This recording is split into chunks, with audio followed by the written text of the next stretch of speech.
Well, good afternoon, Soapstone. Welcome to the stage, the one and only unemployed alcoholic. Hey! All right. Yeah, look at this crowd. Very nice, very nice. Good to see you. Come on down close here. You know, we got some great, yeah, there we go, Annabelle. Nice. Yeah, boy, it helps out when you guys are nice and close up here because we've got some great comedians that are going to be here entertaining you. And I want to see you guys throwing confetti and hitting those applause buttons and just showing them the love. So let's try it. Go ahead and try to hit those applause buttons. Yeah, no, I'm just kidding. Save those applause for them. We could throw some confetti, though. Let's practice throwing some confetti. All right. Looks like y'all got it. Look at even Bart's over there throwing confetti. Yeah, it's hard to get him riled up about stuff, so he's ready for a good time. Yes. Yeah, this is going to be a great show. This is one of the cool things about the Soapstone is people can come in and make this place their own. And a good friend of mine, Sturminator, decided a little while back that he wanted to get some comedians together and throw a party in here. And he put one heck of a lineup together. He has organized this whole thing with his team of folks, and we are in for a treat. So who's ready for some comedy? Me. All right. Yeah, you guys are ready? All right, well, without further ado, let's give it up for my friend Terminator 94. Yeah, well, thank you, Aaron, for that introduction. Well, as you said, we do have an amazing lineup.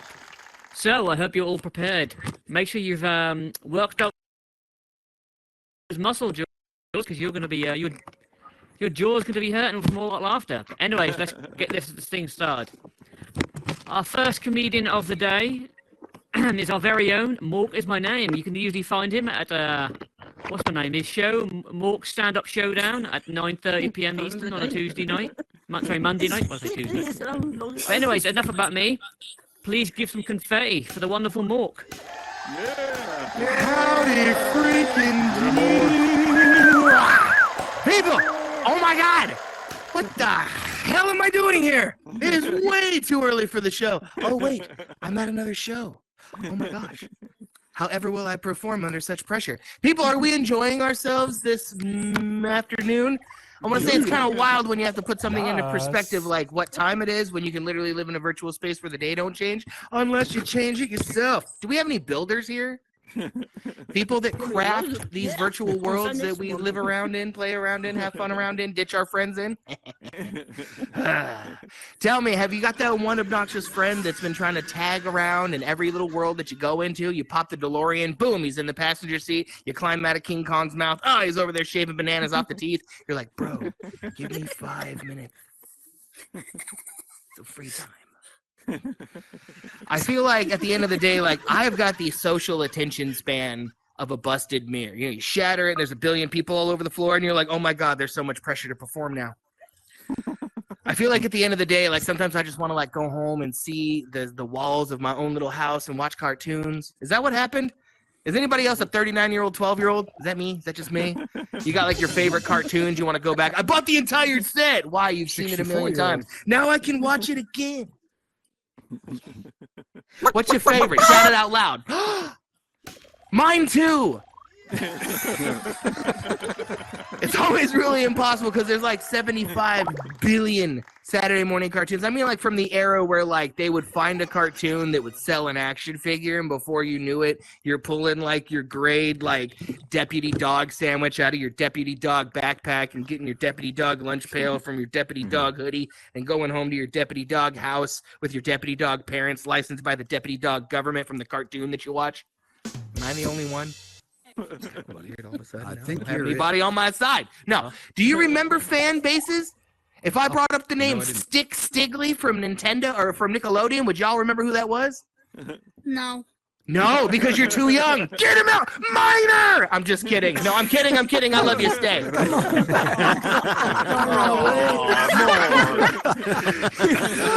never coming back to you!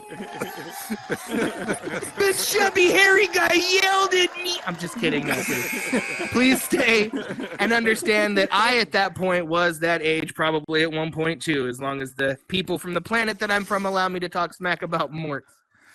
No, you got in your jammy jams. You got your frosted honey bacon whatever cereal that you ate when you were a kid. And then you sat down and you watched beautiful, beautiful, beautiful fiction.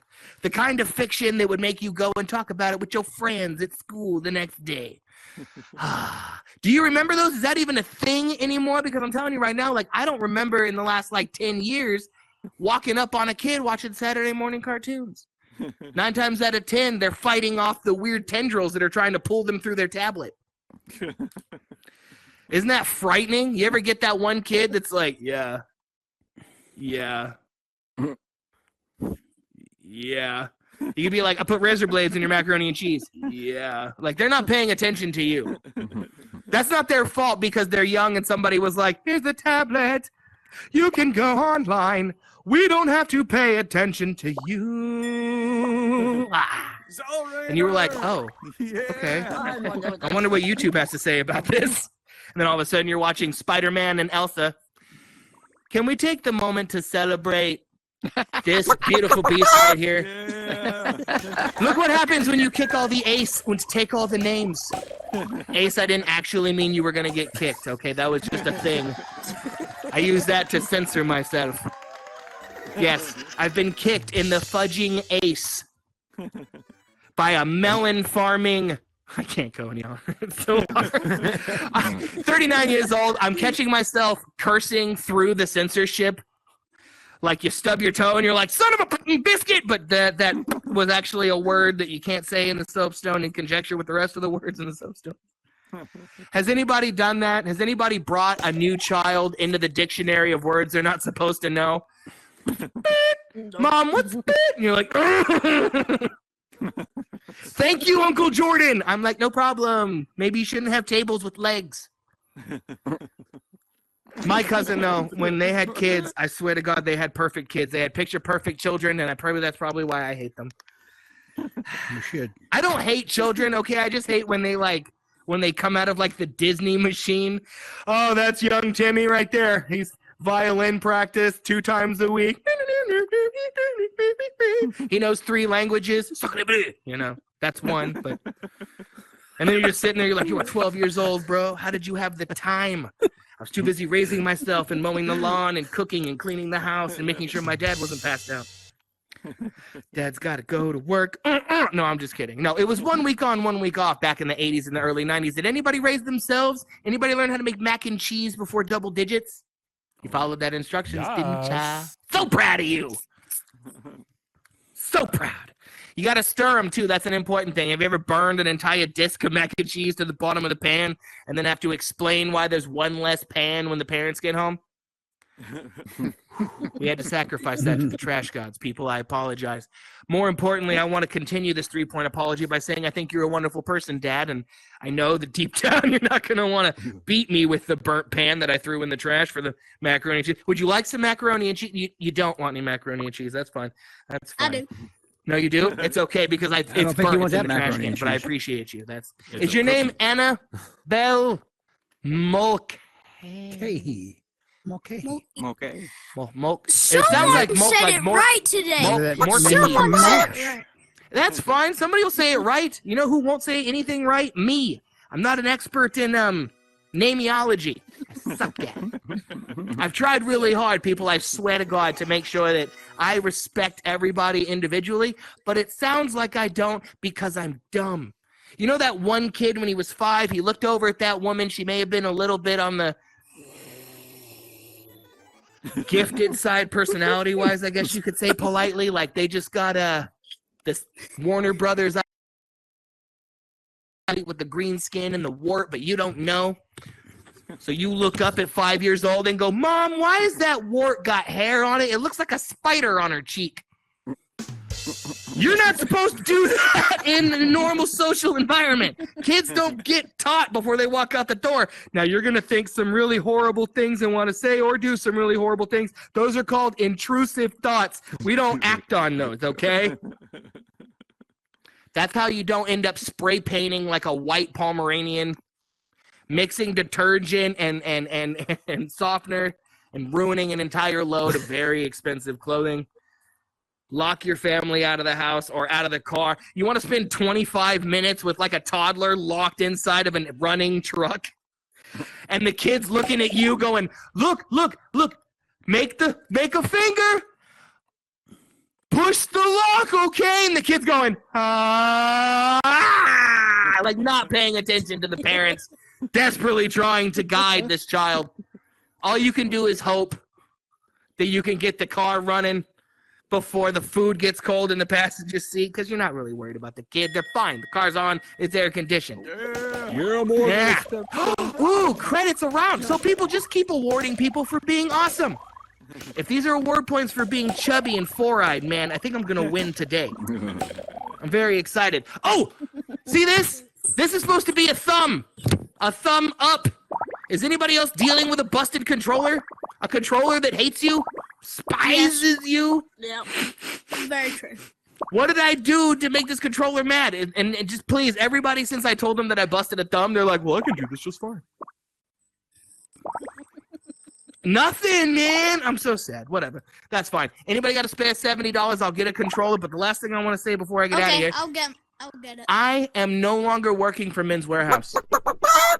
As of the end of this week, I am taking my high heels and my rouge and my red brassiere, and I am putting them away. And I'm no longer working for Men's Warehouse. You know what that means, don't you? Do you know what that means? That means I'm going to have to find something new to complain about. I'm going to go into one of those clerical jobs where you sit there behind a desk and you type. Isn't that amazing? You know what's really great about typing? It isn't a person looking you in the face wondering why their wedding is falling apart because you screwed up the reservation. Remember, if you work at McDonald's, your name is Aaron McDonald. If you work at Men's Warehouse, your name is Charles Warehouse, okay? If you worked at the, Kung Fu school, your name is Sensei. Well, that one doesn't work. Dang it. Not fair, bro. I want to give one little piece of love. I don't know if everybody else will. To the man making sure that the aliens in the future will see this footage, give one piece of love for Sensei J today. The only man who got the email that said you're supposed to wear formal clothing. He's the only man in a suit. Ooh, I forgot what I was wearing.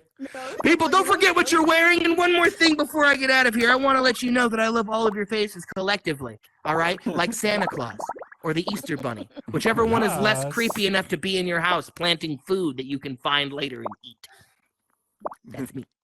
And if you light a candle on a plate and stick 3-day-old Fortune animal cracker cookies on your pillow before you go to bed, you will find that in the morning, sweat stains from a very fat booty and a very comfortable chair in your house. And then you will know that you were visited by a mork. And that mork will have given you one thing and one thing only. The debt that I've accrued over the last 6 years. Could you pay me back? I mean, I can get you. When I get paid, I appreciate it. Okay, here's my money. Oh my God, get off the stage! You're gonna burst into flames! I think that's my time to shine, people. I'm gonna get out of here. I just saved a life. Ladies and gentlemen, you hope to enjoy the rest of the show today. I love your face. I will talk to you later. Bye. Yeah! Give it up some more. Yeah. Amazing. Grab the egg! Yo. Please don't be jumping on stage, right, until... He had to get the egg. Oh, look like Zoc got him. Say a prayer, please. Never the egg. Anywho, got to start with a bit of a bad news, I'm afraid. Earlier today, or last night, one of our resident baristas, Dawn, had a bit of an accident yesterday. She was out at the coffee bar and she was asked to butter a croissant. And, well, let's say someone forgot to warn her that the knife was sharp, and well, guess what? She cut herself. So until then, the management, namely Unemployed Alcoholic, has banned all cutlery inside the Soapstone until we get a health and safety expert. So please welcome our international health and safety expert, Ian Crawford. Yeah. All right. Yeah. You better believe it. It's You better official. believe it. This is no video screen. It's no holographic image. It's me, Ian Crawford. I'm here from the National Association for the Prevention, Avoidance and Reduction of Accidental Death, NAFPAROD for short. If you want to find out more, please check out the website.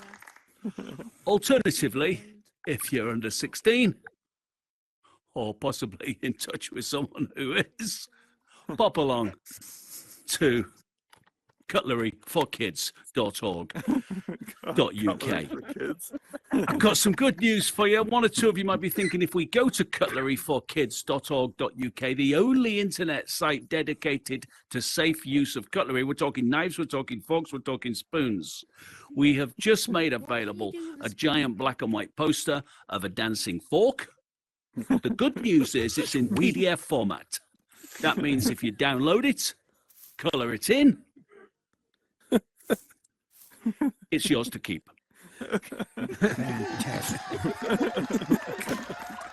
Take good forking care with your cutlery. That is a poster campaign that we've currently got running in the motorway service station toilets on the M1, M5 and M6 here in the UK, Great Britain. If anybody just heard a chicken, please do not panic. It's all part of the show and it's completely scripted. A fork in the hand is less painful than two in the bush. That is one we've been asked to rewrite. Now, I've seen one or two of you looking a little bit concerned, thinking this is supposed to be the Soapstone comedy night. Please relax. Every single one of you be getting a certificate of attendance. You can count that towards your CPD, your staff development, or if you're out of work, pop it on your CV. Sadly, in the UK, there are 12,000 accidental deaths each year. Please do not be one of them. And the reason I'm here, and it can be a bit shocking when you hear it for the first time, what about this? There are 4 or 5 cutlery-related deaths each year. We're talking knives, we're talking forks, we're talking spoons. No. It's the teaspoon you got to watch out for. Size to injury ratio, that's one of the most dangerous items in your cutlery drawer. There are some accidents that are incredibly rare. Do you guys use duvets where you come from? Duvets? You know, those like padded blanket things you put on beds to keep you warm?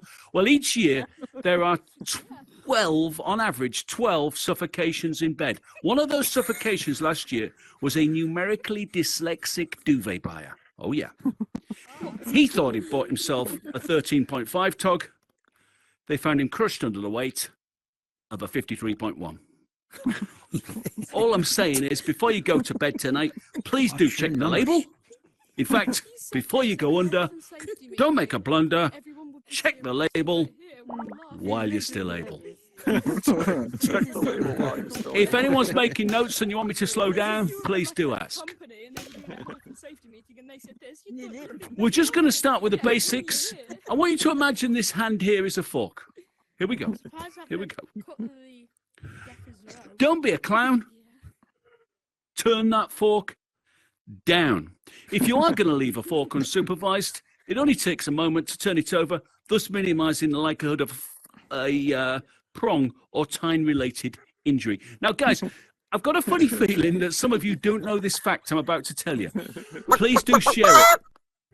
Listen, did you know that any fork that has ever been manufactured, built, painted, or imagined always has one more prong than gaps? It's easy to remember. I see some of you looking a bit concerned. It's easy to remember. G plus 1 equals P, if G equals gaps and P equals prongs. Now, put up your hand if you want to imagine a fork. Just somebody put up their hand. Put up your hand if you want to imagine a fork. We got Soapstone Debs up there. Is that right? Soapstone. Shout out. How many gaps has your imaginary fork got, Soapstone? It's got 7. 8 prongs, ladies and gents. 8 prongs. See how fast I did that? That deserves a round of applause. Thank you. Lightning speed. We got to move on. We got to move on. By the way, if you're good at maths, you can do it the other way round. P minus 1 equals G, but that's for the advanced cutlery users. Now, where does that leave us? Oh yeah, the knife. Imagine this hand is a knife. Look, we're getting a lot of accidents reported. People spreading butter on toast. Please use the knife. Look, let the knife do the work. Let the knife glide from side to side. If you can, try and use your hand naturally as a counterweight and balance to the steel alloy knife, and also put your fingers in the air to warn anyone around you that the knife is in operation. Don't be a nutter. Use a knife to spread Knife. Butter. We'll try that again. Here we go. Don't be a nutter. Use a knife to spread butter. And I noticed 1 or 2 of you are a bit slow there, but don't worry. It will also work for non-dairy and olive-based spreads. Thank you. Now, has anyone here ever been to Grimsby in the UK? Grimsby in the UK? No. Oh, yeah. You thinking of going back, my friend? No. Probably not. Context. In 1991, this was a long time ago, there were 4 lions escaped from the zoo. In fact, it was the circus, and the same thing happened just this week in 2023 in a small seaside town near Italy. Look it up on your social medias. I've seen 1 or 2 of you thinking I'm not telling the truth. I am. You would, and the sooner they learn how to store lions, the better. This is a true story. Michael Strant was playing snooker. He walked home after his game of snooker through the town centre. He got knocked down by a lion, an adult, fully grown lion. And if it hadn't been for a quick-thinking police officer, let's hear it for the emergency services. Come on, guys, let's hear it. Oh, yeah. If it hadn't been for a quick-thinking police officer, this story may have ended differently. He walked away with his life with just 24 stitches, my friends. Now, it was a happy ending, not quite. Because as a lifelong football fan and a fan of the European and World Cup, I'm afraid it ruined his enjoyment of watching football every time he settled down and he heard 3 lines on a shirt. We're talking flashbacks. By the way, if any of these jokes, I should say, this information I'm spreading doesn't quite land, I will be handing round a little explanatory fact sheet at the end. That would be helpful. Yeah. Thank you. Just before we move on, has anybody got any questions? Yeah, how the frick are you so Oh, we got one question up there. Meta, what's the question? What happens if your fork only has one prong? This is a great question. It's a great question. Let's give a round of applause for being brave enough to ask a question live here in the Soapstone. Sadly, he's embarrassed himself. He's embarrassed us all because, of course, basically, you're talking there about a spike, not a fork, my friend. But thank you. The other question we sometimes get asked, you got a question there, Rocket Man? Yes, just how dangerous is a pair of tongs? A pair of tongs. This is good. If you've got 2 people stood next to each other with their mouths open, and then those 2 tongs are very dangerous. That's how fast you got to think when you're working in the world of health and safety, guys. And we've got one more question from Charles Ufal before we move on. Chelsea. Hey, what about the spork? What a question, my friend. Now, he's a plant. He knows what he's doing. He's winding me up because officially at the Steel and Cutlery Manufacturers Association, we do not and will never officially recognize the sport. Out.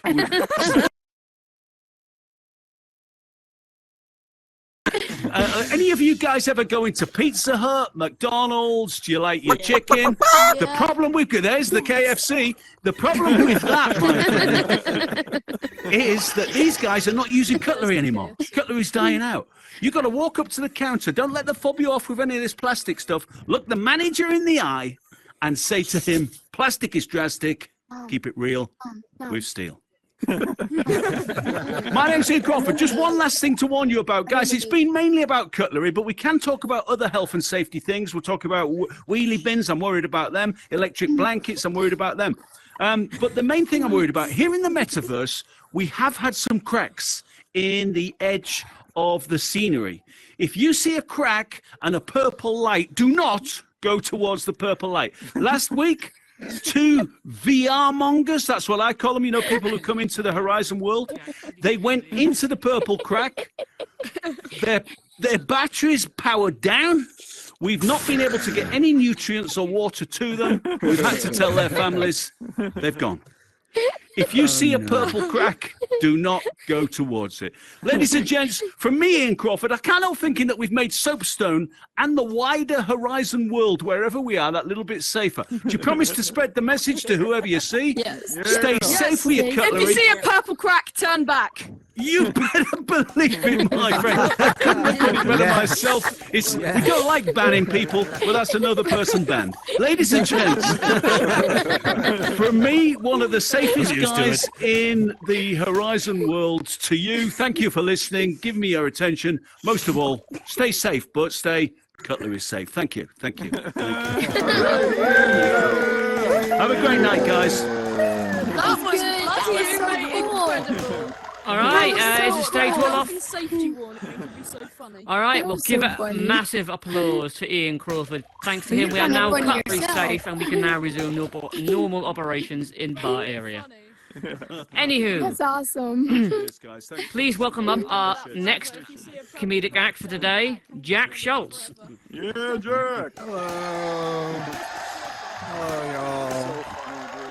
Oh my goodness, this is a very busy comedy room. I wasn't sure if we were here performing comedy or if I was having a stroke. All these colors and eggs and things flying is just fantastic. It's very fantastic. You smell toasty. Yeah, see, everyone wonders why that chicken is so upset. If I was laying eggs the size of my whole body, I'd be pretty upset too. I wouldn't be too happy. Yeah. I was listening to those first comics and I was applauding, and my wife walked into VR and all she saw me doing was this. Oh no! I'm like, no, I'm applauding. I'm applauding. Never done that. I actually just got back from a trip to the coast with my wife's family, and the reason I call it a trip and not a vacation is because I was with my wife's family. You've all been there. You've all been there. I did learn something though. I learned about an MVB. Do you guys know what the MVB is? No. Stands for most valuable bed. It's very important when you're on a couples trip with your whole family to get the MVB. We arrived late and we learned what an MVB entails. An MVB is not the biggest bed. An MVB is not the bed with the best view. The MVB is the bed that makes the least amount of noise. Wow. Now, we're in Soapstone, so I can't exactly explain that joke to you guys, but you should get it. You guys should get it. No, that was not sexual. That has nothing to do with anything sexual. So anyway, while we're down there, we snuck away. We got massages, and when I met my wife, I never had a massage. Guys don't treat themselves, but she insisted I get a massage, and I went there, and I was actually the massage therapist's very first customer. Neither of us had any idea what we're doing, like boxers on, boxers off. Do you make noise getting a massage? Sensei, do you make noise when you get a massage? No way. No, see, I sat there silent like a serial killer too, and that's not the answer either. The answer is like a moderate amount of noise is what makes a good massage. Who here is team couples massage? Show of hands. It's not a trick question. Just, okay, we got unemployed alcoholics, couples massage.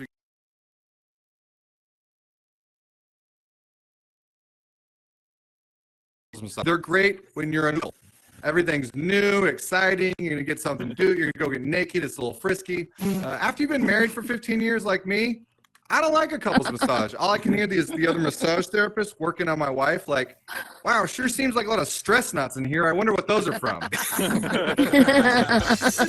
me. I'm Mr. Stress Nut. I'm Mr. Stress Nut. What do you call it when you cheat on your wife in VR? It's called stick drift. Oh no! I'm actually legit playing a game right now. It's called "Is this stick drift or am I drunk?" I'm not sure. Unemployed alcoholic might know something about that. Speaking of massages, man, that security guy, get that guy a chair.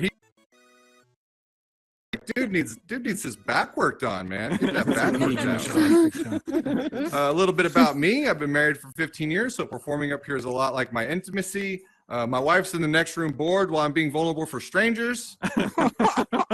Usually lasts about 8 minutes. If I do good, I put it on the internet. We'll see about that. We have 3 lovely children at home, and the oldest of our 3 boys, he's learning about money, and he keeps asking questions that are a little inappropriate.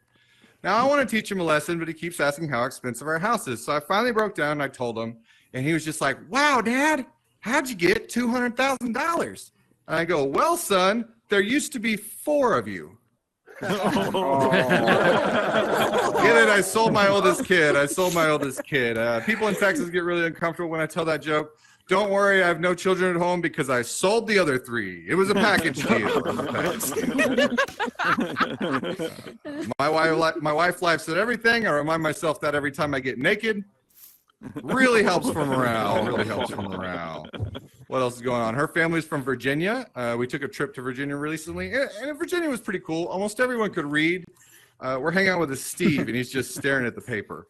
And he goes, "This gosh darned Obama. First they give him the Nobel Peace Prize, and now they're naming old military road after him." I go, "Steve, it's not pronounced Barracks, it's Barracks." He didn't get it. Some of you don't either. You must be from Virginia, but I forgive you for that. I'm not gonna judge you for that. I used to have this busted car. And let's just say I named it Karen. I nicknamed this busted car Karen for many, many reasons. One of the reasons it didn't have a radio. So Karen doesn't like loud music, obviously. It didn't have AC, so Karen was living in a 24-hour hot flash. And also, Karen would fall apart under the slightest amount of pressure. That's why my car was named Karen. Karen actually lost her head one day when I was driving down the highway. This is a true story. By lost her head, I mean my sunroof ripped off and bounced into traffic while I was driving on the highway. Apparently, Karen saw a family of minorities and was like, "I'm going to mess up their day." Karens are terrible people, especially that car Karen. What else? We all seem like we're mostly adults here. Being an adult isn't exactly like what I thought it was going to be like. I remember being a kid and being like, I can't wait till I have a job so I have money so I can buy my own candy, right? That's all I could think about. It's like, once I'm an adult, I'm going to have money. I'm going to buy my own candy. Now I'm an adult, and I caught myself getting excited looking at a new leaf blower the other day. It's like, wow, this one blows and sucks. Oh, that's so cool. That's so cool. I do finally have enough money to buy whatever shoes I want. Unfortunately, the shoes I want are New Balance with orthopedic inserts. Also not cool. What's going on in my world? Let's see. I was a line cook for many years. I worked on all sorts of lines, sandwich lines, salad lines.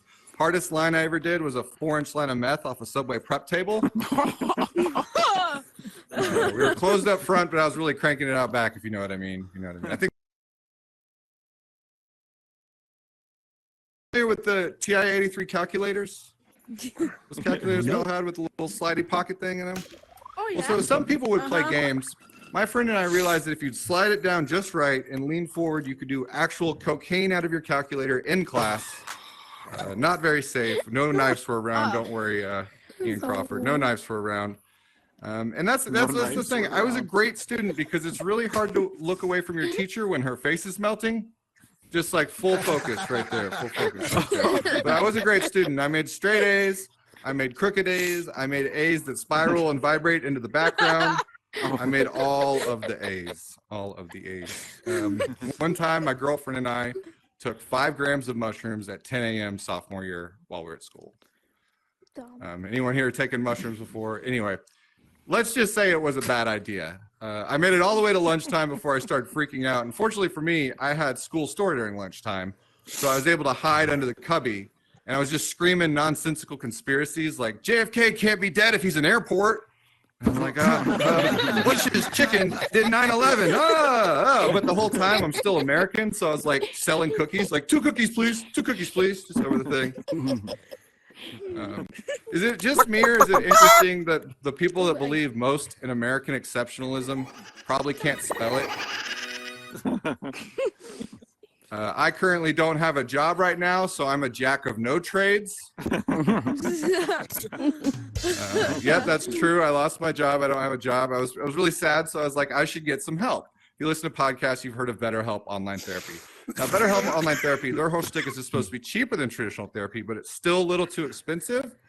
So my friends and I, we share a login like Netflix. Sometimes it gets confusing, though. I think this week we're discussing my Mexican mother and how she made me wear those floral print dresses to school. I said, "Ay, mami, no me gusta. No me gusta." Speaking of kids these days, people say kids these days don't want to work. I don't think that's true at all. Like I said earlier, I was a line cook.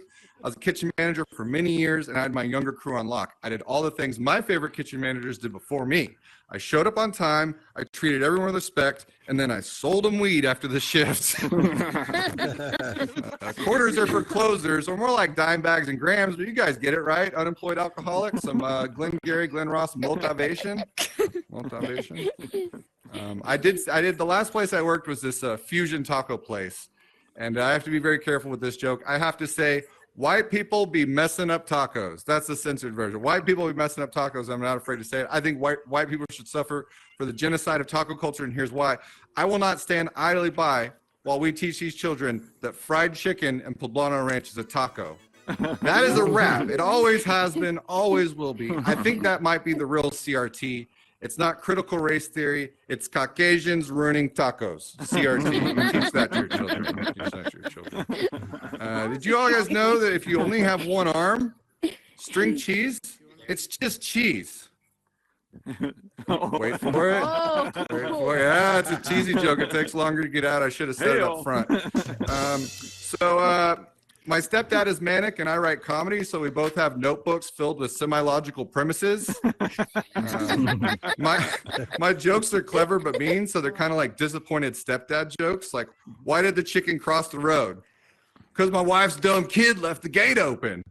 Or knock knock. That's crazy. Who's there? The police, you dumb idiot. Get it because he's a bad kid. I tried to write more jokes about my disappointed stepdad, but they're never good enough. What are you doing? Never good enough. I'll wrap up on this. When I was younger, I didn't know if it was on the wagon or off the wagon. I just knew I had a station wagon and fled the scene. I used to drink so much, so when I quit, my liquor store launched a GoFundMe. But don't worry, some of y'all seem very concerned. I'm California sober now. You guys know California sober is this new thing. It's where you stop drinking alcohol and start driving a Prius. All right, thank you guys. You have a wonderful evening, afternoon, whatever it is, wherever you Yes, please give it up for Jack Schultz. That was amazing. All right, well, that is the end of our lineup. However, it is now your turn to do anything. If you want to come up here, if you turn the superstar thing back on, all you have to do is come down to the right of the stage, click perform, and, do whatever you feel natural. Sing a song, tell a joke. If your friend wants to host the show, just click host. You can come up here and do a bit of hosting. And if one of your friends are doing a bit of producing, just click produce, and you'll be able to go up on the booth there and produce your friend's show. So until then, thanks for all coming.